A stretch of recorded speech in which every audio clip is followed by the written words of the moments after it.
I really can't take any credit for this.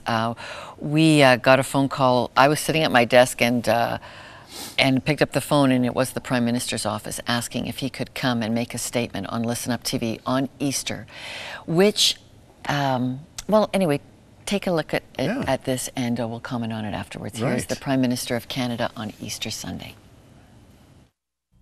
During these holiest days of the Christian year, on behalf of the Government of Canada, I want to wish all Canadians celebrating the death and resurrection of Jesus Christ a happy Easter.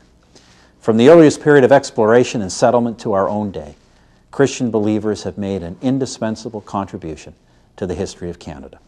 The conviction that God works out His purposes in history has encouraged Christians to love our country, take care of their neighbors, and make a positive contribution to the common good. And the faith celebrated at Easter gives hope in these difficult times. We are proud of our long Canadian tradition of religious liberty. It has permitted Christians to live in harmony with others of different faiths. Without religious liberty, believers would not be able to contribute to Canadian society in the way that all of us need. At this Easter time, may God bless you and your family. Wow. I was at the prayer breakfast, the parliamentary prayer breakfast, just 4 or 5 weeks ago, and the leader of the opposition was there sitting next to the speaker, Ravi Zacharias, who's a philosopher and in demand all over the world and university campuses. And Ravi said something. He said he was at the university in Ohio, the University of Ohio, and the professor who was showing him around the campus said, "This is the first postmodern building." And no lines made any sense. They were going everywhere. Stairs went nowhere, and so on. And the professor was kind of bragging about this postmodern building. And Ravi said, "Well, tell me, did you," and he was telling this story, and I happened to notice the leader of Her Majesty's official opposition kind of, you know, rapt attention. And Ravi said, "Tell me, did you build the foundation this way?" And the professor said, "Well, no, of course not, or the building would fall down." And you know what Ravi's point was. We have to have a solid foundation. You can't, you know, have that built willy-nilly. It has to have a foundation. And the foundation, the Judeo-Christian foundation of our country, is an important foundation for all the religious groups and all the world that has come to live here. Yeah, and I think what the Prime Minister was trying to say in requesting that statement for Easter is, you know, we may not be able to include you in the regular political back and forth of this country in an open way like it used to be, or like sometimes it would crop up. But what he's saying is it is an important foundation. And I see a couple of movements in Canada that are building on that foundation in a way that we did not do before in Canada. And the strongest being the Christian university movement.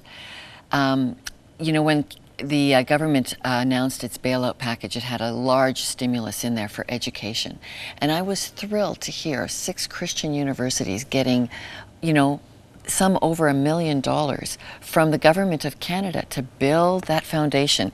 And so back in your day, when you were a student, you could not find 15 Christian universities in Canada. Now, when I choose to send my children to university, we can put that on the table and say, here are 15 credited Christian universities in Canada. What's going to happen when those graduates march out into all disciplines of life? You even go through the Hill now, and you look at how many of our members of Parliament, how many assistants in the offices have attended one of those Christian universities, and you'll be surprised. You know, sometimes people are kind of spooked by this thought. Oh, the fundamentalists are coming. Let me just make one real important point. And that is, it's the concept of free will. The fact that God made every human being in His image, and He will not force us. He will not turn us into robots and puppets. Now, freedom can have lots of problems attached to it. But the standard of freedom is set on the foundation that God has given every human being a free will, and He does not coerce us into anything. He waits for us to make our own personal, thoughtful decision And what we have to realize is that democracy reflects also freedom of religion. Absolutely. And so I always watch with interest when a political leader gets involved in a Christian issue, and so obviously we put that comment from the Prime Minister into our YouTube circulation. And what happened on the YouTube? Well, a third of the comments are negative. And that is so typical of when we see it, when I write either a column at CBC or at Globe and Mail, you're getting at least that many are saying, please take your faith and hide it. And so I think it's just something to be very conscious of, is that, for all of our talk of pluralism, for all of our talk of its acceptance of diversity, Christianity fights an uphill battle on that.